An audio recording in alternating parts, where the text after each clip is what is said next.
നമസ്കാരം.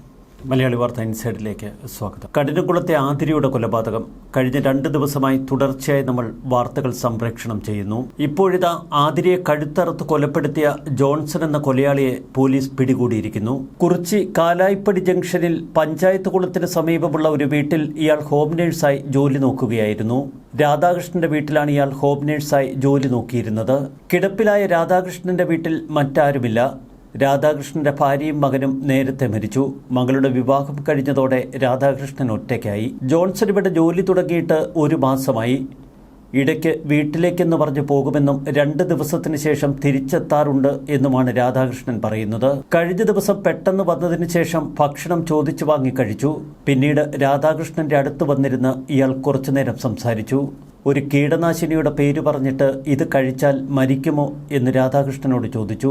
എന്നാൽ ഇതിനിടയിൽ ടെലിവിഷനിൽ ആതിരയുടെ കൊലപാതക വാർത്തകൾ, TV വാർത്തയിൽ തുടർച്ചയായി ജോൺസന്റെ ചിത്രങ്ങൾ സംപ്രേക്ഷണം ചെയ്തതോടെ ചിലർക്ക് ജോൺസന്റെ മേൽ സംശയം, പ്രത്യേകിച്ച് രാധാകൃഷ്ണന്റെ മകൾക്ക്.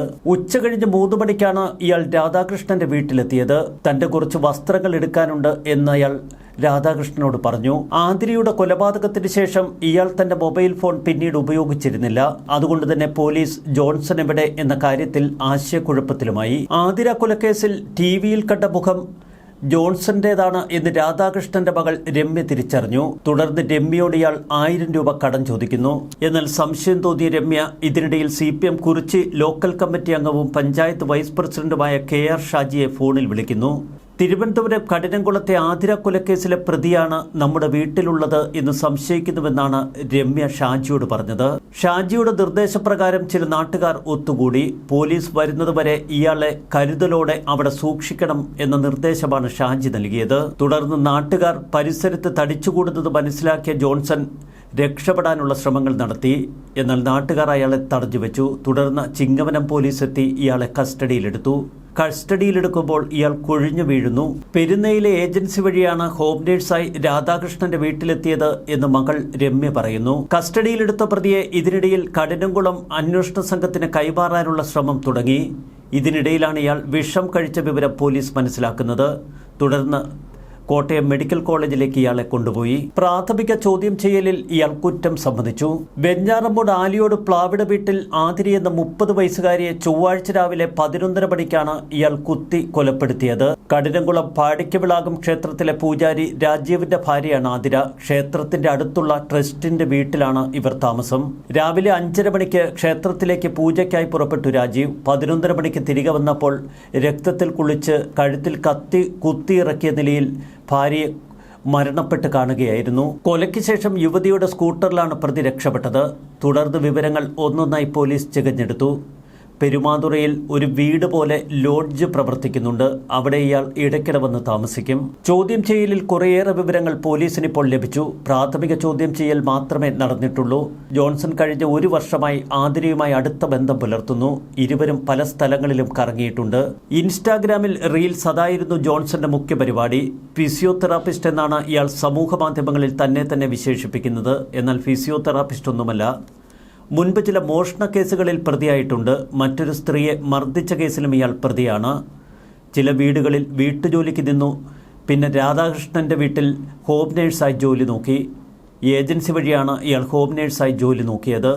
തീർത്തും ഒരു ഫ്രോഡ് ജീവിതം തന്നെയാണ് ജോൺസന്റെ. എന്നാൽ മുഖവും ഇടപാടുകളുമൊക്കെ വളരെ സൗമ്യ രീതിയിൽ. അതാണ് രാധാകൃഷ്ണന്റെ മകൾ സൗമ്യ ആവർത്തിക്കുന്നത്. അയാളിൽ ഞങ്ങൾക്ക് നേരത്തെ ഒരു സംശയവും തോന്നിയില്ല. നല്ല പെരുമാറ്റ രീതി, റീൽസിലൊക്കെ തിളങ്ങി നിൽക്കുന്നു. അങ്ങനെയാണ് ആതിര ഇയാളുടെ കെണിയിൽപ്പെട്ടത്.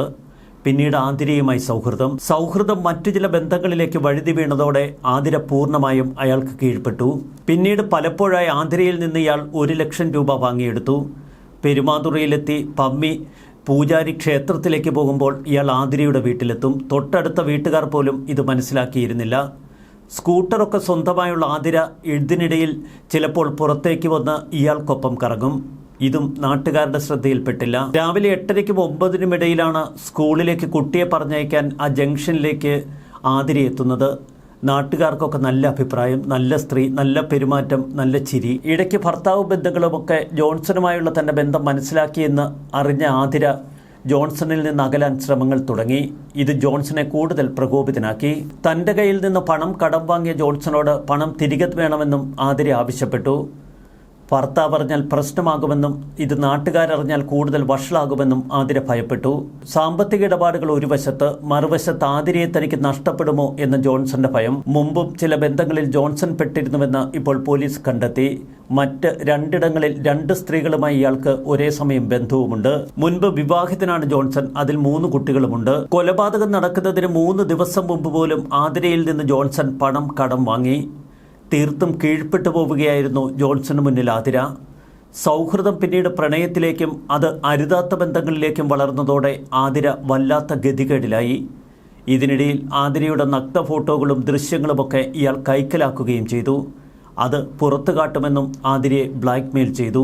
താൻ ആതിരയുടെ ജീവിതം നശിപ്പിക്കും, അല്ലെങ്കിൽ തൻ്റെ കൂടെ ഭർത്താവിനെയും കുട്ടിയെയും ഉപേക്ഷിച്ച് ഇറങ്ങി വരണമെന്നാണ് ഏറ്റവും ഒടുവിൽ ഇയാൾ ആതിരയോട് ആവശ്യപ്പെട്ടത്. അതിന് ആതിര വഴങ്ങിയില്ല.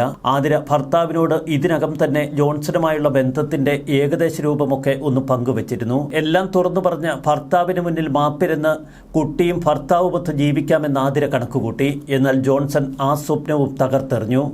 ക്ലോറോഫോം മണപ്പിച്ച് മയക്കിക്കിടത്തി കഴുത്തിൽ കത്തി കുത്തിയിറക്കി. കോട്ടയം മെഡിക്കൽ കോളേജിൽ ചികിത്സയിൽ തുടരുന്ന ജോൺസന്റെ ശരീരത്തിൽ വിഷാംശമുണ്ട് എന്ന് ഡോക്ടർമാർ കണ്ടെത്തി. ഇപ്പോൾ അയാൾ ചികിത്സയിലാണ്. എലിവിഷമാണ് ഇയാൾ കഴിച്ചിരിക്കുന്നത്. കൊല ചെയ്ത ദിവസം രാവിലെ പെരുമാതുറയിലെ ഒരു ലോഡ്ജിൽ ഇയാൾ താമസിച്ചിരുന്നുവെന്ന് ഇപ്പോൾ പോലീസ് കണ്ടെത്തി. തുടക്കത്തിൽ ഇയാളെക്കുറിച്ചുള്ള വിവരങ്ങൾ ഭർത്താവ് രാജീവ് മറച്ചുവെച്ചിരുന്നു. ഭർത്താവിന് ജോൺസണെക്കുറിച്ചുള്ള വിവരങ്ങൾ അറിയാമെന്നു തന്നെയായിരുന്നു പോലീസിന്റെ കണക്കുകൂട്ടൽ. എന്നാൽ ഭാര്യയോട് എത്ര ചോദിച്ചിട്ടും മുഴുവൻ വിവരങ്ങളും തന്നോട് വെളിപ്പെടുത്തിയില്ല എന്നാണ് പൂജാരിയായ രാജീവ് പറയുന്നത്. അയാൾ പതിവായി 5 മണിക്ക് മുമ്പ് തന്നെ ക്ഷേത്രത്തിലേക്ക് പൂജകൾക്കായി പുറപ്പെടും. പിന്നീട് 11:30 മണിക്ക് തിരികെ എത്തൂ. ഉച്ച കഴിഞ്ഞ് 2:30-3 മണിക്ക് വീണ്ടും ക്ഷേത്രത്തിലേക്ക് പോകുന്ന പൂജാരി രാത്രി വൈകിയേ വീട്ടിൽ മടങ്ങി വരാറുള്ളൂ. ഇടയ്ക്കുള്ള സമയമൊക്കെ സമൂഹ മാധ്യമങ്ങളിൽ ആതിര ചെലവഴിക്കും. ഇത് ശ്രദ്ധയിൽപ്പെട്ട രാജീവ് പലവട്ടം ആതിരയെ ഇക്കാര്യത്തിൽ വിലക്കിയിട്ടുണ്ട്. എന്നാൽ ഇതിനിടയിൽ ജോൺസണുമായുള്ള ബന്ധം അത് വല്ലാത്ത തലത്തിലായിപ്പോയി. ആതിരയെ സംബന്ധിച്ച് പകൽ സമയം പൂർണ്ണമായി ഒറ്റയ്ക്കാണ് വീട്ടിൽ. ഈ സമയം സമൂഹ മാധ്യമങ്ങളിൽ പ്രത്യേകിച്ച് ചാറ്റിങ്ങിൽ മുഴുകിയിരിക്കുകയാണ് ആതിരയുടെ ശീലം. അടുത്ത ബന്ധത്തിലായതിനു ശേഷം എല്ലാ മാസവും ആതിരയെ കാണാൻ ഇയാൾ തിരുവനന്തപുരത്ത് കഠിനംകുളത്തെത്തും. വരുമ്പോഴൊക്കെ പെരുമാതുറയിലെ ചെറിയ ലോഡ്ജിലാണ് താമസിക്കുന്നത്. പലപ്പോഴും ആതിരയിൽ നിന്ന് പണം കടം വാങ്ങുക ഇയാളുടെ ശൈലിയായിരുന്നു. നാട്ടുകാർ വട്ടം കൂടി പിടികൂടി പിന്നീട് പോലീസ് ജീപ്പിലേക്കിട്ട് ഇയാളെ പുറത്തേക്ക് കൊണ്ടുപോകുമ്പോൾ യാതൊരുവിധ കുറ്റബോധവും ഇയാളുടെ മുഖത്തില്ല. മരിക്കാൻ ഒരുങ്ങിത്തന്നെയായിരുന്നു ഇയാളുടെ നീക്കങ്ങളെന്ന് വ്യക്തം. നാട്ടുകാർ വട്ടം പിടിക്കുമ്പോൾ നിങ്ങൾ പോലീസുകാരാണോ എന്ന് അയാളുടെ ചോദ്യം. കൊല്ലം നീണ്ടകര ദളവാപുരം സ്വദേശിയാണ് ജോൺസൺ ഔസേപ്പ് എന്ന 34-കാരൻ. ഇയാളെക്കുറിച്ച് നാട്ടുകാർക്ക് പോലും സംശയമില്ല. അതാണ് ഏറെ അതിശയം. ഏറ്റുമാനൂർ 1ാം ക്ലാസ് മജിസ്ട്രേറ്റ് എ നിസ ആശുപത്രിയിലെത്തി പ്രതിയുടെ മൊഴി രേഖപ്പെടുത്തി. യുവതിയുടെ ഭർത്താവിൽ നിന്ന് കൂടുതൽ വിവരങ്ങൾ ചോദിച്ചറിയുമെന്ന് ഇപ്പോൾ അന്വേഷണ സംഘം പറയുന്നു. പോലീസിനെ സംബന്ധിച്ച് വലിയ നാണക്കേടുണ്ടാക്കിയ കൊലപാതകമാണ് ആതിരയുടേത്. ആതിരയെ കൊലപ്പെടുത്തി ദിവസങ്ങൾ പിന്നിട്ടു പോലീസ് ഒടുവിൽ പ്രതിയെ പിടിക്കുമ്പോൾ. വിവാഹിതനും 3 മക്കളുടെ അപ്പനുമായ ജോൺസൺ ഇപ്പോൾ കുടുംബവുമായി വേർപിരിഞ്ഞാണ് താമസം. ദീർഘകാലം എറണാകുളത്തായിരുന്നു ഇയാൾ. ഇയാളുടെ ഇൻസ്റ്റാഗ്രാം അക്കൗണ്ട് പരിശോധിച്ച പോലീസിന് പോലും ഞെട്ടൽ. നിറയെ റീലുകൾ, അതിലൊക്കെ ആരാധകർ. ഇയാളുടെ ചാറ്റ് ബോക്സ് തുറന്നപ്പോഴും പോലീസ് അന്തം വിട്ടുപോയി. സമൂഹ മാധ്യമങ്ങളിൽ നിന്ന് ഇയാളുടെ ഫോട്ടോയും മറ്റു വിവരങ്ങളുമൊക്കെ ശേഖരിക്കാൻ കഴിഞ്ഞതാണ് കേസിൽ നിർണായകമായത്. ജോൺസന് വേണ്ടി ലുക്കൌട്ട് നോട്ടീസും പോലീസ് ഇറക്കിയിരുന്നു. അച്ഛനെ നോക്കാനെത്തിയ ആൾ ഒടുവിൽ കൊലപാതകിയെന്ന് തിരിച്ചറിഞ്ഞ രമ്യ. അച്ഛൻ കാലൊടിഞ്ഞു കിടക്കുകയാണ് എന്ന് രമ്യ പറഞ്ഞു. അതുകൊണ്ടാണ് മുഴുവൻ സമയം ഇപ്പോൾ ശുശ്രൂഷിക്കാനായി ആൾ വീട്ടിൽ വേണ്ടത്. ജോൺസൺ ആ വീട്ടിൽ തന്നെ താമസിക്കുകയായിരുന്നു. ഇത്ര ക്രൂരനായ ഒരു കൊലപാതകിയാണ് തങ്ങളുടെ വീട്ടിൽ താമസിപ്പിച്ചത് എന്ന് പോലും ആ കുടുംബം മനസ്സിലാക്കിയില്ല. സമൂഹ മാധ്യമങ്ങളിലൂടെയുള്ള പരിചയപ്പെടലുകൾ, സൗഹൃദങ്ങൾ, പ്രണയങ്ങൾ, പലപ്പോഴും ഇത് ടോക്സിക് റിലേഷൻഷിപ്സുകളിലേക്ക് മാറുന്ന കാഴ്ച നമുക്ക് മുന്നിൽ എത്രയോ വട്ടം തെളിഞ്ഞു വന്നിട്ടുണ്ട്. പല ക്രൂര സംഭവങ്ങൾക്ക് പിന്നിലും ഇത്തരം ടോക്സിക് റിലേഷനുകൾ തന്നെയാണ്. സമൂഹ മാധ്യമങ്ങളിലൂടെ ഇരയെ തേടിക്കൊണ്ടിരിക്കുന്ന ചെന്നായ്ക്കൾ ഒരുപാടുണ്ട് അവിടെ പതിയിരിപ്പ് എന്ന് മനസ്സിലാക്കുന്നില്ല പലരും. വീടുകളിലെ ഒറ്റപ്പെടലുകളിൽ നിന്ന് രക്ഷപ്പെടാനായി ചില ചാറ്റിംഗ്, അത് പിന്നീട് പ്രണയത്തിലേക്കും അപകടകരമായ റിലേഷൻഷിപ്സിലേക്കും വഴിമാറുന്നു. അവിടെയാണ് ആതിരയുടെ ജീവൻ നഷ്ടമായത്. ഭർത്താവ് അമ്പലത്തിലേക്ക് തിരിച്ചാൽ പിന്നീട് വീട്ടിൽ ഒറ്റയ്ക്കാവുന്ന ആതിര ആദ്യം ഒരുപക്ഷെ സൗഹൃദമെന്ന ഒരു അന്തരീക്ഷമായിരിക്കും അവൾ ആഗ്രഹിച്ചത്. എന്നാൽ ടോക്സിക് റിലേഷൻ്റെ ആളായ ജോൺസൺ അവളെ വരുതിയിലാക്കി വലയിലാക്കി, പിന്നീട് അവളെ കെണിയിലാക്കി. അവനൊപ്പം അവൾ കറങ്ങാനിറങ്ങിയതോടെ അവളുടെ ഗതികേട് തുടങ്ങി. അവളുടെ നഗ്ന ഫോട്ടോകളും വീഡിയോകളുമൊക്കെ ശേഖരിച്ചു വെച്ച് ബ്ലാക്ക് മെയിലിംഗ്, പിന്നീട് പണം തട്ടൽ. ഇത്തരം എത്രയെത്ര അനുഭവങ്ങളാണ് നമുക്ക് മുന്നിൽ. അപരിചിതരായ ഓരോ വ്യക്തികളുടെയും പിന്നിൽ ഒരുപാട് കഥകളുണ്ട് എന്ന് പലരും മനസ്സിലാക്കുന്നില്ല.